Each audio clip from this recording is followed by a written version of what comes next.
मन कैसे कैसे नाच नचाता है। मन की पहुंच सारे ब्रह्मांड तक फैली हुई है और जहां जहां तक ये मन जाता है वहां तक कोई भी व्यक्ति सुखी नहीं रह सकता। तो हमें सुख कैसे मिल सकता है? ये मन अपनी चालें चलता रहता है, हमें ये दिन रात ठगता रहता है, अंत में अपनी मनवा ही लेता है। फिर कभी ये मित्र बन जाता है तो कभी शत्रु बन जाता है। समस्त इंद्रियां इस मन के ही तो अधीन रहती हैं। हमारा सारा विवेक व्यर्थ हो जाता है। सारी इच्छाएं और आशाएं मन ने ही तो पैदा की हैं। ये इच्छाएं मन हमसे छूटने नहीं देता। मन की दौड़ कभी भी खत्म भी नहीं होती। हम सभी को मन ने अपने वश में किया हुआ है। जो मन चाहता है हम वो ही तो करते हैं। कहते हैं देवता भी इस मन के अधीन हो जाते हैं। बड़े बड़े संतों को भी मन पल में भ्रमित कर देता है। जिस मन को महापुरुष नहीं जीत पाए, क्या हम उसे जीत पाएंगे? ये कभी सोचा है हमने? हमारी इंद्रियां ताने वाने बुनती हैं। इंद्रियां मन को अपने साथ मिला लेती हैं। मन इंद्रियों का स्वामी है, इसीलिए ये प्रबलता के साथ हमारे साथ खेल खेलता है, हमें पल पल नाच नचाता है। काल सबको एक दिन निकल जाता है। अचरज है, ये काल मन का कुछ नहीं बिगाड़ पाता। जो जन्मा है उसका मृत्यु या अंत निश्चित है। वो बढ़ता है, पलता है, स्थित होता है, सब कुछ काल के अधीन ही तो है। पर काल मन के आगे बेवश है। शरीर को रोग लगते हैं, शरीर मोटा और पतला होता है, पर मन को कभी कोई रोग नहीं लगता। ये तो निपट है। ये ना तो कभी मोटा होता है, ना कभी पतला होता है, ना ये दिखाई पड़ता है। लेकिन ये बड़ा ही है करामाती। इसकी करामातें अद्भुत हैं, अविश्वसनीय हैं। पता नहीं ये कब क्या कर बैठे, इसके बारे में भी हम कुछ नहीं कह सकते। संतों महात्माओं ने इस मन के लिए तरह तरह से कहा है। गुरुवर ने कहा है, मन खिन खिन भरम भरम भवधाइये, तिलगर नाही बासा पाइये। जो हमारा मन है वो खिन खिन यानी पल पल पर तरह तरह के भ्रम उत्पन्न करता है, तरह तरह से हमें ठगता है, तरह तरह से हमें अपने मकड़ जाल में उलझाए रखता है।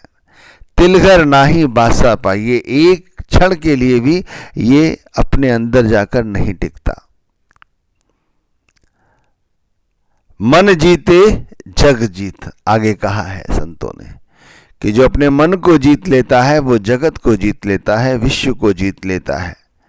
लेकिन कितना कहना सरल है और इसे कर पाना असंभव सा ही लगता है कि मन जीते जग जीत। एक बार मन को जीत के तो देखो। दुनिया को जीत लेंगे, दुनिया की जरूरतों को पूरा करने के लिए मेहनत मशक्कत कर लेंगे, ये धन दौलत इकट्ठी कर लेंगे, पर मन नहीं जीत पाएंगे। एक जगह कहा है स्वामी जी महाराज ने, जिन्होंने मार मन डाला उन्हीं को सूरमा कहना।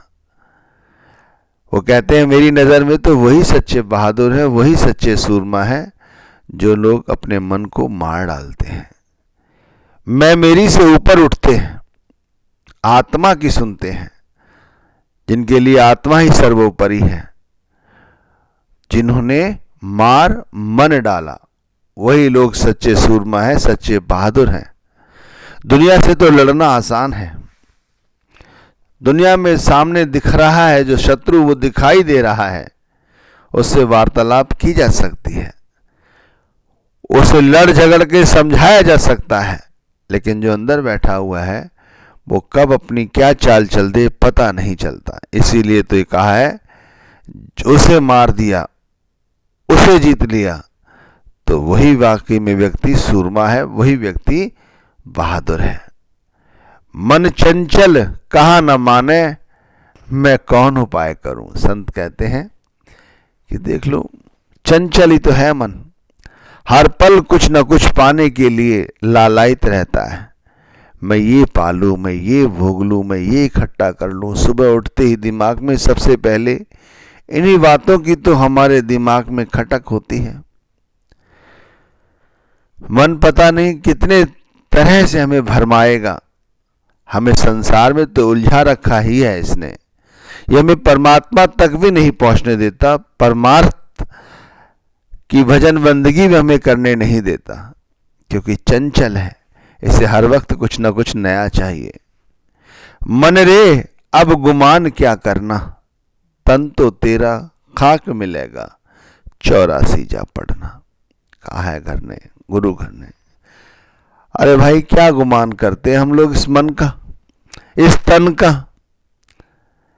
84 लाख योनियों की जिया जून में हम निरंतर फंसे हुए हैं, लेकिन फिर भी ये मन हम पर इस कदर हावी है कि हमें यहां से निकलने नहीं देता। अगर हमें रास्ता दे तभी हमारा कुछ बन सकता है। अगर रास्ता नहीं मिला तो भाई हम इसी तरह इस संसार में आते और जाते रहेंगे, कभी भी अपने आप को नहीं पहचान पाएंगे, ना ही कभी उस मालिक तक हमारी पुकार पहुंचेगी। मन रे अब गुमान क्या करना, ये गुमान ही है जिसके चलते हम अपने आप को दूसरों से अलग किए बैठे हैं। ऐसा लगता है कि दुनिया मर रही है, हम नहीं मरेंगे, हम अपवाद हैं। लेकिन भाई मरना तो पड़ेगा। 84 जा पड़ना, एक बार तन खाक हो जाएगा, आत्मा फिर 84 लाख योनियों की जियाजून में भटकेगी। कहते हैं गुरु घर, कहता है मन तो ज्योत स्वरूप है, अपना मूल पहचान। हमारा जो मन है वो ज्योत स्वरूप है। ज्योत स्वरूप यानी कि परमात्मा के घर तक पहुंचाने का सबसे बड़ा साधन ये है। मन तू ज्योत स्वरूप है, अपना मूल पहचान। ये अपने आप को पहचानती नहीं, इसीलिए तो हम सभी के सभी दुखी हैं। जैसे मैंने कहा मन तू ज्योत स्वरूप है, संतों ने कहा, तो भाई समाधान क्या है? जो मन हमें पल पल नाच नचा रहा है, इसे कैसे हम अपने साथ कर लें, अपने साथ मिला लें, या ये कहा जाए कैसे ये अपना हितैषी बना लिया जाए, जिससे कि हम सुगमता से परमार्थ के मार्ग पर उन्नति करें, मालिक के दिखाए गए रास्ते पर चलें। तो भाई इसका सबसे बड़ा समाधान यही है कि जैसे कहा है कि मन तो ज्योत स्वरूप है। मन को मन द्वारा ही समझाया जा सकता है, मन को मन द्वारा ही अंकुश लगाया जा सकता है, मन को समझा बुझा कर ही सिमरन भजन में लगाया जा सकता है, गुरु नाम के साथ जोड़ा जा सकता है। ध्यान रखना, गुरु नाम के साथ जोड़ने के लिए अगर प्रबलता से हम कितनी भी कोशिश कर लें तो वो कारगर साबित नहीं होगी। लेकिन यदि मन को ये बताया जाए कि तू ज्योति स्वरूप है, तू उस मालिक का नूर है, वो मालिक तक तू ही हमें पहुंचा सकता है, तू ही वो जरिया है। गुरु ने हमें नाम दिया है, हम उस नाम की कमाई नहीं कर पाते। क्यों? क्योंकि तू हमारा साथ नहीं देता।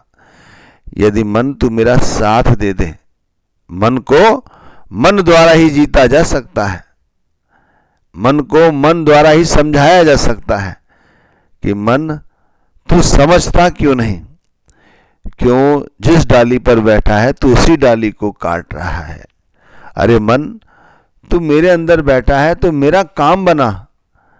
मन को मन द्वारा ही समझाओ और गुरु नाम के साथ इसे जोड़ो। दिन रात गुरु नाम की भजन बंदगी करो।